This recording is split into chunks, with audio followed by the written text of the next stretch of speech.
Assalamualaikum warahmatullahi wabarakatuh. Perkenalkan, kami dari kelompok 8 akan mempresentasikan mata kuliah metode penelitian kualitatif dengan judul kajian teori, kerangka berpikir, dan hipotesis dengan dosen pengampu Ibu Dr. Anda Elizar Magister Pendidikan. Baik, saya akan memperkenalkan rekan saya terlebih dahulu. Yang pertama ada saudara Ari Wahyudi, yang kedua saudari Diana Indriani, yang ketiga ada saudari Isnaina Dewi Nurul Jannah, dan yang terakhir ada saya sendiri yaitu Rina Suryati Anggraini. Baik, langsung saja kita memasuki pemaparan yang pertama. Assalamualaikum warahmatullahi wabarakatuh. Perkenalkan, nama saya Ari Wahyudi. Langsung saja di sini saya akan menyampaikan materi yang pertama, yaitu tentang pengertian kajian teori.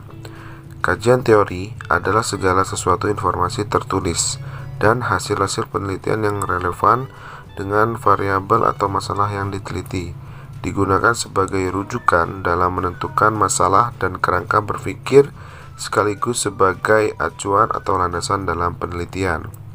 Selanjutnya yaitu tujuan kajian teori. Yang pertama yaitu mengumpulkan informasi yang lebih khusus tentang variabel-variabel yang sedang diteliti. Yang kedua, memanfaatkan informasi yang ada kaitannya dengan teori-teori yang sesuai sebagai landasan penelitian yang sedang dilakukan. Selanjutnya yaitu sumber kajian teori. Di sini untuk sumber kajian teori itu ada 3 tahap ataupun ada 3 pilihan, yaitu sumber primer, sumber sekunder, dan sumber tersier. Baik, itu materi yang bisa saya sampaikan. Materi selanjutnya akan disampaikan oleh rekan-rekan saya. Terima kasih. Assalamualaikum warahmatullahi wabarakatuh. Terima kasih rekan Ari. Untuk slide selanjutnya yang akan saya paparkan adalah langkah penyusunan kajian teori. Ada 6, yaitu yang pertama, tetapkan nama variabel yang diteliti dan jumlah variabelnya. Kemudian yang kedua, cari sumber-sumber bacaan seperti buku, kamus, dan lain-lain sebanyak-banyaknya dan relevan dengan setiap variabel yang diteliti. Yang ketiga, lihat daftar isi setiap buku dan pilih topik yang relevan dengan setiap variabel yang akan diteliti. Yang keempat, cari definisi setiap variabel yang akan diteliti pada setiap sumber bacaan, kemudian bandingkan antara satu sumber dengan sumber yang lain, dan pilih definisi yang sesuai dengan penelitian yang akan dilakukan. Yang kelima, baca seluruh isi topik buku yang sesuai dengan variabel yang akan diteliti. Kemudian lakukan analisa, renungkan, dan buatlah rumusan dengan bahasa sendiri. Kemudian yang keenam, deskripsikan teori-teori yang telah dibaca dari berbagai sumber-sumber ke dalam bentuk tulisan dengan bahasa sendiri. Slide selanjutnya, pengertian kerangka berpikir. Kerangka berpikir merupakan sebuah model atau juga gambaran yang berupa konsep yang di dalamnya itu menjelaskan mengenai suatu hubungan antara variabel yang satu dengan variabel yang lainnya. Nah, untuk slide selanjutnya, jenis dan ciri kerangka berpikir. Jenis kerangka berpikir itu ada 3 yang perlu kita ketahui, yaitu yang pertama adalah kerangka teoritis, merupakan salah satu jenis kerangka yang di dalamnya menegaskan mengenai teori yang dijadikan, yakni sebagai landasan serta juga digunakan untuk dapat menjelaskan fenomena yang sedang diteliti. Kemudian yang kedua, kerangka operasional, merupakan sebuah kerangka yang di dalamnya menjelaskan mengenai variabel yang diperoleh dari konsep-konsep yang sudah dipilih, serta juga menunjukkan adanya suatu hubungan antara variabel data tersebut. Yang ketiga, kerangka konseptual, merupakan sebuah kerangka yang di dalamnya itu menjelaskan mengenai konsep yang terdapat di dalam asumsi teoritis, setelah itu digunakan untuk bisa mengistilahkan unsur yang terdapat di dalam objek yang akan diteliti, serta juga menunjukkan adanya hubungan antara konsep tersebut. Ciri-ciri kerangka berpikir. Yang pertama, bisa dikatakan sebagai suatu pemikiran dari susunan instruksi logika yang telah diatur di dalam rangka menjelaskan mengenai variabel yang diteliti.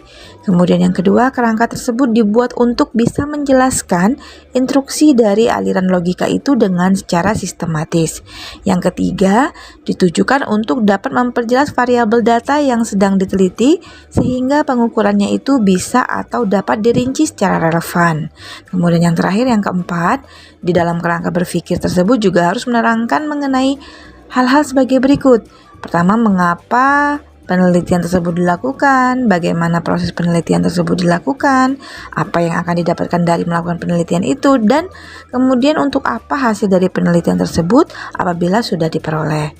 Nah, demikian materi yang dapat saya paparkan. Terima kasih. Selanjutnya akan dipaparkan oleh rekan saya, Isnaina. Terima kasih. Selanjutnya di sini saya akan memaparkan tahapan penyusunan kerangka berpikir. Yang pertama yaitu menentukan variabel yang lebih detail. Yang kedua, membaca buku-buku hasil penelitian. Yang ketiga, deskripsikan teori serta hasil penelitian. Yang keempat, menganalisis komparatif tentang teori dan hasil penelitian. Yang kelima, menganalisis teori dan juga hasil penelitian secara kritis. Yang keenam, sintesa kesimpulan. Dan yang terakhir, kerangka berpikir. Selanjutnya yaitu pengertian hipotesis. Hipotesis adalah dugaan sementara. Dugaan tersebut dibuat oleh penulis atau peneliti dengan mengacu pada data awal yang diperoleh. Kemudian, dugaan benar atau salah ditentukan berdasarkan hasil penelitian. Selanjutnya, jenis-jenis hipotesis. Hipotesis ada dua jenis. Yang pertama yaitu hipotesis alternatif, disimbolkan dengan HA atau disebut hipotesis kerja. Namun, ada kalanya hipotesis disimbolkan dengan HI.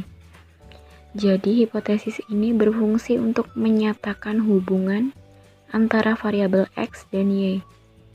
Hipotesis ini juga menunjukkan perbedaan antar dua kelompok. Hipotesis ini menjelaskan adanya hubungan antara variabel dengan variabel lain. Contohnya, ada hubungan antara tingkat kemiskinan dan ketersediaan lowongan pekerjaan. Yang kedua, hipotesis nol, yang biasa disimbolkan dengan HO. Nama lain hipotesis nol adalah hipotesis statistik. Dinamai demikian karena sering dipakai dalam penelitian kuantitatif yang membutuhkan perhitungan statistik. Hipotesis HO tidak ada hubungannya antara variabel dengan variabel lain. Contoh, tidak ada hubungan antara tingkat pendidikan mahasiswa dengan peluang mencari kerja. Terima kasih. Terima kasih kepada rekan saya sebelumnya. Saya di sini akan melanjutkan memaparkan materi, yaitu macam-macam hipotesis menurut bentuknya ada 3. Yang pertama ada hipotesis rasional atau asosiatif. Hipotesis ini dapat diartikan sebagai jawaban sementara atas hubungan antara dua variabel atau lebih. Nah, jadi hipotesis ini dirumuskan berdasarkan rumusan masalah yang asosiatif atau menggambarkan suatu hubungan. Nah, hipotesis asosiatif ini secara eksplisitnya atau terang menunjukkan hubungan antara dua variabel atau lebih.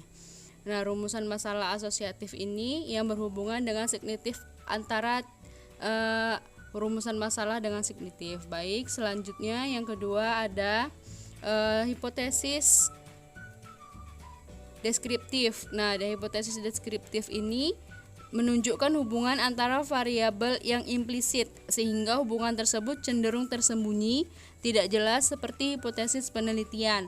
Jadi, hipotesis deskripsi ini hanya memberi gambaran tentang sampel penelitian. Nah, kemudian yang terakhir ada hipotesis komparatif.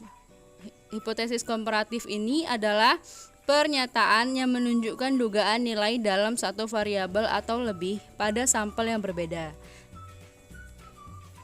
Secara ringkasnya, hipotesis dugaan tentatif dari rumusan masalah yang komparatif. Nah, artinya memiliki variabel yang sama.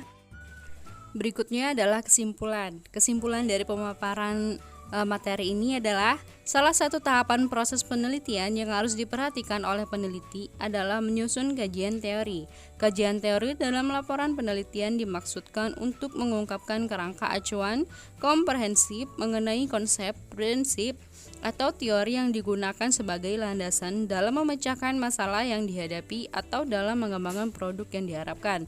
Kerangka berpikir sebaiknya tersebut dibuat di dalam bentuk diagram atau juga skema dengan tujuan untuk dapat mempermudah memahami beberapa variabel data yang kemudian akan dipelajari tahap selanjutnya.